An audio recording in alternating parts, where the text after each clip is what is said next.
Jiwaka officially became a province 17th of May 2012.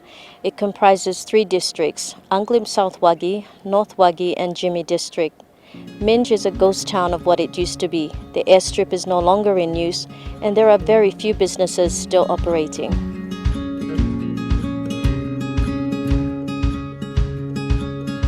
The Road to Recovery gives us a closer look at the impacts of COVID-19 on business, education, policing and health in Jiwaka. Like all local businesses, set in the serenity of Bans, Jiwaka Mission Resort is left with few options but to conduct its business as usual, despite the economic downturn everywhere.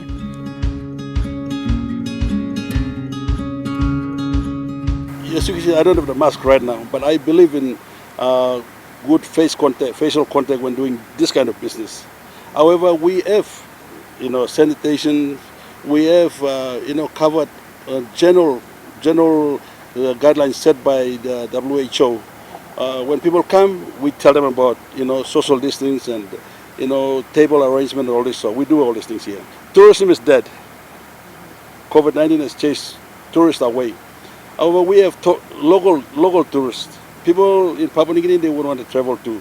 So that small percentage of people we slowly picking up, apart from our international tourists. Jiwaka is friendly, so peaceful. People have their own issues, but they won't touch outsiders. You can travel at night, you can talk to people. You can do any business in Jiwaka. We are all open. They call it Jiwaka free country. Truly, it's a free country, indeed. I like to tell the viewers that Jiwaka, when you come to Jiwaka, this is the right place. Jiwaka Mission Resort it's got a vision to serve people, and it will make you feel that you have a change before you go out of this place.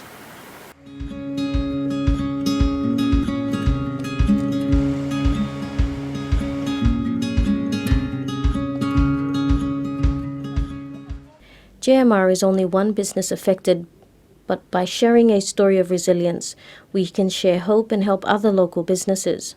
What you do find is where formal business lacks, the informal economy steps in, and they are everyday people holding down full-time employment whose struggles for survival increased. When it came to our family budget, before the COVID-19 was okay, and now after the COVID-19, it was getting expensive, and we had to spend more within a week. During COVID-19, it really affected us because he couldn't travel down to Medellin, and he normally does betel nut sales where we bring betel nut bags and all this. So this really affected us up until now. One trip he goes down, and when he comes back with let's say 7 to 10 bags, we get around 2,500 to 3,000, depending on the sales that we do. Sometimes comes down, but not really down to 2,000. Still up 2,500 to 3,000. But now it is really affected. I just sent someone down, and not my husband, but sent someone last weekend. When he came back only with 4 bags, and I ended up with 1,200 from the sales. Despite the odds and with a family to feed, her passion for teaching is evident. So adapting the students to the revised school year meant sacrifices for both teachers and students alike. And from the 11 different instructions, we were to implement one. Each school had its own. To select from those 11, had to select from those to choose one on how to cater for the lost 5 weeks. I think that was one of the major impact that we had from COVID-19 in the school, increasing the number of periods in the days of the week. Normally we have 8 periods, and then we had to increase by 2. So we had from Monday to Friday, we had 10 periods. Which had to cater for the 5 lost weeks. A lot of teachers plus students were already, the energy and whatever went out, they were exhausted by the end of their term. And it affected the beginning of the next term. Because the 1 week holiday was not, they found that it wasn't enough, and they took the first week again. Teachers were reported for duty, but students never turned up the first week. And we had to wait, and they turned up in the second week. Especially for our grade 10s and 12s, we saw that these were the examinable grades and time was catching up. So what we did was we had to come up with remedial activities in this term, which we did. The government imposed tuition free, fee free for the students, and they asked parents to pay a certain portion. One of the impact that we saw on the parents, the way they tend up to pay the fees. When you look at the bulk of population here, they are from the rural kind of setting. So most of their lives depend entirely on the markets, where they get the income to pay the fees. And this really it's affecting our school currently now. We are running out of funds. TFF is not coming on time. So far, we had only 3 installments that was meant for the first part of the year. The second part and the third, which is for this term, not yet into the school account. And we are putting pressure on the parents to meet the 40%, which they can even meet it too when you look at the general picture of most parents depending on markets. Just down the road, we stopped by the Minch Health Center that has faced financial constraints over the years. So when news broke of COVID-19, this was further burden for a facility that barely manages to provide basic health services as it is. As announcements were made through the National COVID-19 Control Center in Port Moresby early this year, this health center has never received any testing kits, PPEs or funding. Every communities within the districts, with these 3-4 districts, they all are aware about COVID-19.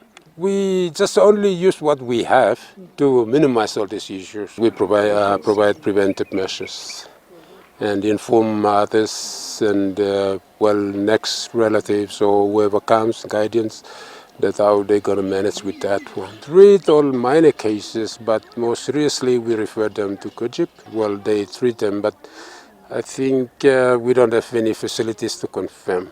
The only thing is we send blood, but it would be nice if they provide any test kits or anything to confirm COVID.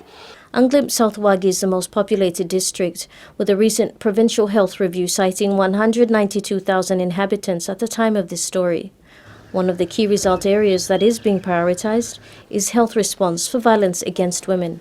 This is not my own private project, and it's a national project, and the KRA 7.1 points out clearly that this health response to violence against women and children, and they must create jobs and also fund this office.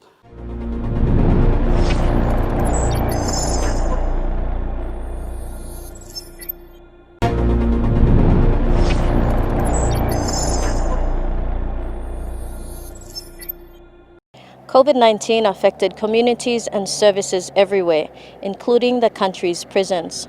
Barawagi Correctional Service here in Simbul Province has been on lockdown since instructions from headquarters were issued in August. This means no visitors allowed and no new intakes will be accepted. And this has put a bigger strain on policing services in neighboring Jiwaka Province.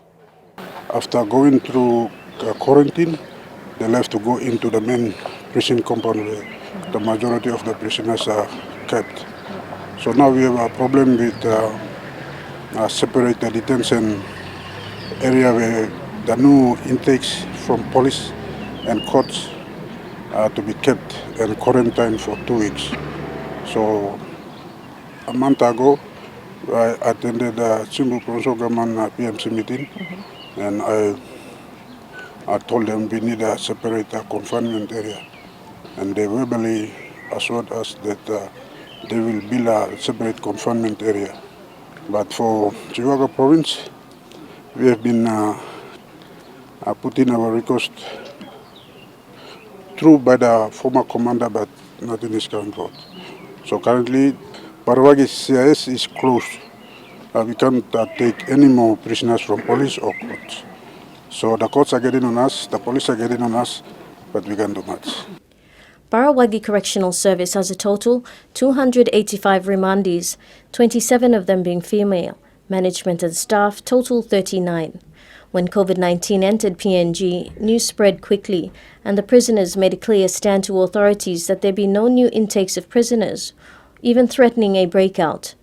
The welfare and rehabilitation of prisoners is also important, and for those who have dedicated their lives to work with prisoners, they have patience and they have a heart to heal. When the accused persons are brought into the courthouse, those who do not understand English, but are able to speak the local language, I translate what they say to the court. I have been told by the CAS officers, because we work closely hand in hand in the courthouse, they told me that they are now beginning to experience food shortage at the CIS jail in Barawagi in Simbu province, and overcrowding, and they are afraid of the COVID-19. It might affect the prisoners there. So they have been getting the instructions from the headquarters in Port Moresby not to allow any more prisoners from Jiwaka. In Jiwaka province, we do not have a prison of our own. We rely on Baisu in Western Highlands and Barawagi in Simbu. Barnes Police Station was condemned twice as unfit for human detainment by health authorities, and this compounds any efforts the police attempt to curb crime. The biggest issues police face here are alcohol and substance abuse among youth, and it's a tough task for any officer to work within the limitations of resources. With this situation, the COVID-19 restrictions, coupled with the lockdown of Barawagi Correctional Service, this station deals it tough every day. And at the same time, the station that you're seeing right in front of me has been condemned twice. One by the visiting judge, way back some years ago, I cannot remember that. It was under the previous management, and one by the national, the health authorities from Western Highlands health authorities. So the station that right now you're seeing, it has been condemned. We're waiting for the national function, the police department from headquarters to come and rescue us from this particular situation we are in. And at the same time, it makes our job a bit awkward and hard, because in that particular condemned cell, we cannot detain suspects. The moment we keep on doing that, it's more like we are putting ourselves into that problem, and it can cost our job as well. News reports of tribal fighting and payback incidents in the Highlands are frequent. What we don't often hear about are the feel-good stories. For the first time in Papua New Guinea history, there are women in the role of senior provincial magistrates at the district courthouses in Mount Hagen, Western Highlands, Wabag in Enga, Minch in Jiwaka, Kundiawa in Simbu, and Goroka for the Eastern Highlands. It's only excluding Hela and the Southern Highlands province. Minch District Courthouse is also the first in the country to become paperless. The Jiwaka Provincial COVID-19 Response Team assisted the Minch District Courthouse and the Minch and Barnes Police prosecutors to safely operate during the state of emergency and lockdown by providing multi-purpose printers, scanners and copiers, laptops, stationaries and flash drives to ensure minimal interaction between authorities and court users. Staff say this made their jobs extremely easy, attending to criminal cases 3 days a week. The Minch District Courthouse gets between 10 to 15 fresh police cases a week and lesser amounts for civil cases. After the break, COVID-19 impacts were felt to various degrees, especially in the rural districts. More on scope after the break.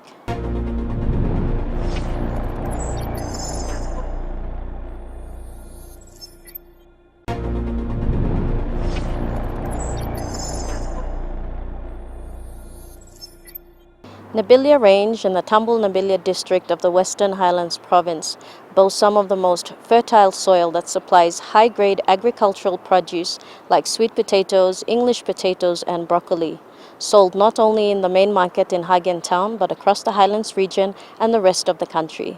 COVID-19 I'm turture affecting me blah. Living side blow me blah, like cooking oil or rice or tin fish or one kaya mi blasa kaya lonem COVID-19 affecting me blah. Me blah like ron kolong again me blah no nap go because long this la sick. Me blah ga tubla market andap. Plus me blah rain all the time. Na tubla market lula andap me no house. All mama also market our side. Na samla tam rain kam me bas volume all kaya blow me blah. So suppose brody killian COVID-19 na affecting me blah can kisim ko again. Na me blah can kisim good money but suppose COVID-19 affecting me blah I'm all petty busting nothing low and me blah kisim go. They are transporting the 68 bags of potatoes to the allocated market space in town, and if they are lucky, they'll all sell out at 200 kina per bag. That's much needed income for struggling rural families. But since COVID-19, price drops bring in 150 per bag or less if they're lucky. Especially local producers, sometime because COVID-19 affected me. Side longo buy more like a pectory manuals like petlashen and slim affecting me no come through low. Maggots me black sometime. Some people put him sheet now put him bagara, but still me play make him. But then go out na salem to him affect me plat lo salem because me play him. Especially low again so again market me sat down. Now me play add lo salem me play put him lo roadside. But some time also come sim plant time also come sim him stop bagara steam. I was me plus a lost in plant is something, but because I'm daily life lo plus so me plat lo lose him all get still me plus struggle na plan him lose loan him larem lost but me plus struggle na plan him stuff. The community in Tomba Council numbers 3,000, the majority of whom are farmers. Their livelihoods were affected when many could not take produce to the main market in Hagen due to its closure. The biggest expense for the people are the transport costs, simply getting the goods to market. Tichala Tomba yet. Tomba Elementary. Me teach lab. Me market law. Me got all Sabatin family because CGM come lockdown pay blomibl public servant work cut down. Na this lagain so market MCL me fly. Me plus a planning mol kai long community now me plus a two mini market lo community. Na me plus a salim too na. Then surplus product lo me plus a garim go out lo again market na salim. But COVID-19 been a victim me plus a mosem now again market stop too na. Me plus out long salim mol kai lo me plus go out long not lab so me plus lo salim laus do go na. Kai mo lo stop go na bagara. So COVID-19 a victim au money lo me plus to saran go ai long money to go loan economics lo me plus to bagara na. Nakia checkpoints like this along the Tumble Wabag Road operate 24 hours and allows the agency to monitor the movement of pigs and pig products between provinces here in the Highlands. One from Tumble Mendi border, and the other one is down at Nabillia. So this checkpoint from Tomba, we've recently set up, I think it's 3 weeks now. From now, we are purposely checking pigs, both live and pork as well. So we are not allowing pork and live pigs to pass through where the checkpoint were set up. Operate 24 hours. Of course, we have 8 police officers and 4 security, Nakia security officers. We rostered them. 4 security officers plus 4 police officers work in the night. We rostered in 6 to 6. According to the National Agriculture and Quarantine Inspection Authority, the first outbreak of African swine fever in Papua New Guinea occurred in the Southern Highlands and Hela, with the death of 396 free-ranging pigs reported on March 5th of this year. Nakia continues awareness on the roadblocks to prevent pig movement. ASF affects the greatest commodity for the Highlands region. Pigs are a sign of value, wealth and respect, a food and cash source for families and community obligations. COVID-19 meant managing 2 separate pandemics simultaneously. This lambic plus CGM come along some fig, na fig strong plus something me plus a olim, na me plus a wagum competition, me plus a buy Mary, na me plus a make plant something long this lab fig, na fix and give me plus money and me plus a pay school people online, na me plus a make him good but CGM come come also man me plus no killer. But I'm calm finish lo kwabun gini but government pa megam wanam long disla fik am pa megam wanam long side lo mipla kan mas megam mipla free so I'm strong am staff antam government nang government pa wagum wanam mipla mas look long government staff. And as adjustments are made to the new normals, provincial COVID-19 response teams have the bigger task of addressing the new threat, but still managing the existing health priorities. We haven't tested as many people as we would have liked, and that is just simply because we can't get the supplies. But we've screened a significant number of people, probably well over 30,000.